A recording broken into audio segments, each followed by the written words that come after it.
सरकारी कर्मचाऱ्यांसाठी खुशखबर।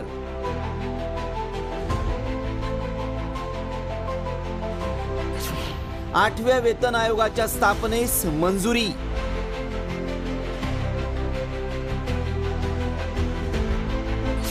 नोकरदारांच्या पगारात किती होणार वाढ?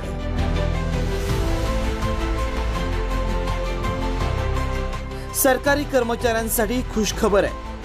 तब्बल 1 कोटी केंद्र सरकारी कर्मचाऱ्यांच्या वेतनात थेट तिपटीनं वाढ होण्याची शक्यता आहे। फिटमेंट फॅक्टरमुळे मूळ वेतन 18,000वरून तब्बल 51,540 रुपयांवर जाण्याची शक्यता आहे।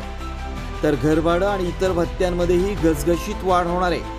ती नेमकी किती पाहूयात। ज्या कर्मचाऱ्यांचा ग्रेड 2000 आहे त्यांची संभावित मूळ वेतन वाढ ही 57,456 रुपये इतकी असेल। एकूण वेतन 74,845 रुपये तर प्रत्यक्ष वेतन 68,849 रुपये इतका असेल। तर 4200 रुपये ग्रेड पे असणाऱ्यांची संभावित मूळ वेतन वाढ ही 93,708 रुपये असेल। एकूण वेतन 1,19,789 रुपये असेल तर प्रत्यक्ष वेतन